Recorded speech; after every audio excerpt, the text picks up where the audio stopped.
ও বেহুলা, আমি মরলে আমায় নিয়ে ভাসাইও ফেলা। এই গানটি হয়তোবা আমরা অনেকেই শুনেছি। বেহুলা লক্ষিন্দারের ভালোবাসার কথা, এমনকি বেহুলা লক্ষিন্দারের বাসর ঘরের লোককথা আমরা মানুষের মুখেও শুনেছি। আসলে এটা কতটুকু সত্য এবং এর ইতিহাস কি বলে, এই সমস্ত বিষয়গুলোই আপনাদের সামনে আজকে তুলে ধরব। তো বন্ধুরা, শেষ পর্যন্ত সাথেই থাকবেন। সাথে আছে আমি Fardin. Welcome to our new blog.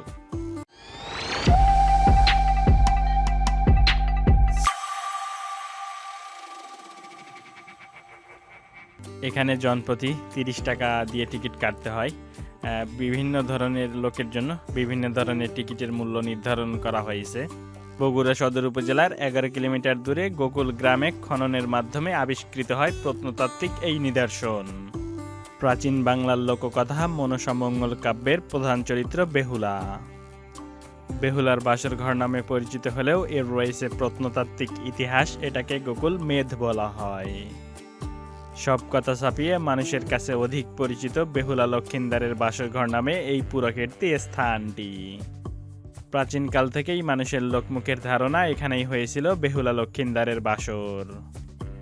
এটি বাংলাদেশ প্রত্নতত্ত্ব অধিদপ্তরের অন্তর্ভুক্ত অন্যতম একটি প্রত্নতাত্ত্বিক স্থান। তবে আসলে এটি বেহুলার বাসর ঘর নয়, একটি প্রাচীন বৌদ্ধ মঠ। অনেকে একে লক্ষিন্দারের মেধও বলে থাকে। বাংলাদেশ প্রত্নতত্ত্ব অধিদপ্তরের মতে আনুমানিক খ্রিস্টাব্দ 7ম শতাব্দী থেকে 1200 শতাব্দীর মধ্যে এটি নির্মিত হয়। বলা হয়ে থাকে এখানেই বেহুলার বাসর হয়েছিল। যা সেন যুগের অনেক পূর্বেকার ঘটনা।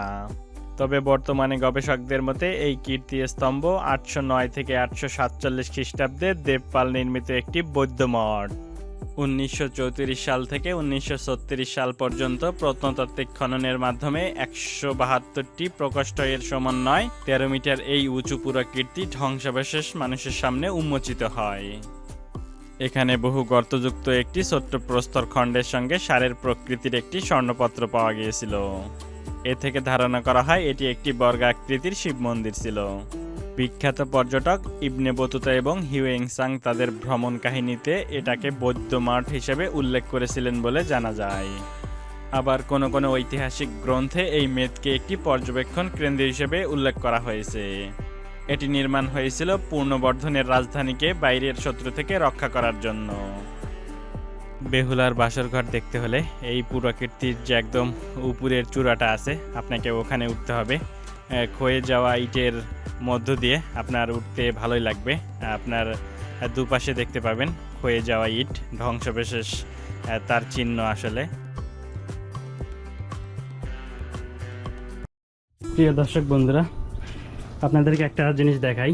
দেখেন, হানিফ প্লাস শ্রাবণী, এখানে শফিকুল প্লাস সালমা, মুন্না প্লাস জলি। এখানে দেখেন সবাই তার ভালোবাসার মানুষের নাম এখানে রেখেছেন। দেখেন, যেগুলো একটু আগের ওগুলো মুছে গেছে, বাট সাদা বা যেগুলো একটু মোটা বোল্ড করে লেখা ওগুলো এখনও দেখা যাচ্ছে। দেখেন প্রিয় বন্ধুরা, এই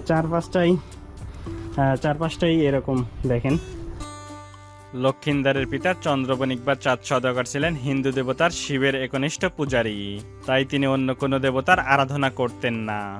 অপরদিকে শিবের কন্যা মনসা ছিলেন সর্পদেবী, কিন্তু তিনি কোথাও পূজিত হতেন না। তার পিতা শিব তাকে বলেন, যদি কোনো ভক্তিমান শৈব শিবের উপাসক প্রথম মনসার পূজা করেন তাইলে মর্ত তার পূজার প্রচলন সম্ভব। তখন মনসা চাঁদ সওদাগরকে নির্বাচন করে তাকেই অনুরোধ করেন মনসা পূজার আয়োজন করার জন্য। কিন্তু শিবের উপাসক চাঁদ সওদাগর মনসার প্রস্তাবে অস্বীকৃত হন। তখন ক্রোধান্বিত মনসা তাকে অভিশাপ দেন যে তার প্রত্যেক পুত্রের জীবন তিনি বিনাশ করবেন। মনসার অভিশাপে এভাবে একে একে লক্ষিন্দার ব্যতীত চাঁদ সওদাগরের সকল পুত্রই সর্পদংশনে নিহত হয়। তাই লক্ষিন্দারের বিবাহের সময় চাঁদ সওদাগর অতিরিক্ত সতর্কতা হিসেবে দেবতা বিশ্বকর্মার সাহায্যে এমন এক বাসর ঘর তৈরি করেন যা সাপের পক্ষে ছিদ্র করা সম্ভব নয়। দেবতা বিশ্বকর্মা মনসা দেবীর ভয়ে বাসর ঘরে ছোট্ট একটি ছিদ্র রেখে আসেন, আর সেখান দিয়েই সাপ গিয়ে বেহুলার স্বামী লক্ষিন্দারকে হত্যা করেন। এরপর বেহুলা তার স্বামীকে নিয়ে ভেলায় বাসতে শুরু করেন। 6 মাস ধরে যাত্রা করে এবং গ্রামের পর গ্রাম পাড়ি দিতে থাকে। এই অবস্থায় মৃতদেহে পচে যেতে শুরু করেন এবং গ্রামবাসীরা তাকে মানসিক ভারসাম্যহীন মনে করতে থাকে। বেহুলা মনসার কাছে প্রার্থনা অব্যাহত রাখে, তবে মনসা ভেলাটিকেই কেবলমাত্র ভাসিয়ে রাখতে সাহায্য করে। এক সময় ভেলাটি মনসার পালক মাতা নিতার কাছে পৌঁছে। তিনি নদীর তীরে ধোপার কাজ করার সময় ভেলাটি ভূমি স্পর্শ করে। তিনি মনসার কাছ থেকে বেহুলার নিরবিচ্ছিন্ন প্রার্থনা দেখে বেহুলাকে কাছে নিয়ে যাবার সিদ্ধান্ত নেন। মনসা বলেন, তুমি তাকে ফিরে পাবার যোগ্য, কিন্তু এটি কেবলই সম্ভব হবে তুমি যদি তোমার শ্বশুরকে আমার পূজারি করাতে পারো। আমি পারবো, বেহুলা জবাব দেয় এবং সেই সাথেই তার স্বামীর মৃতদেহে জীবন ফিরে আসতে শুরু করে।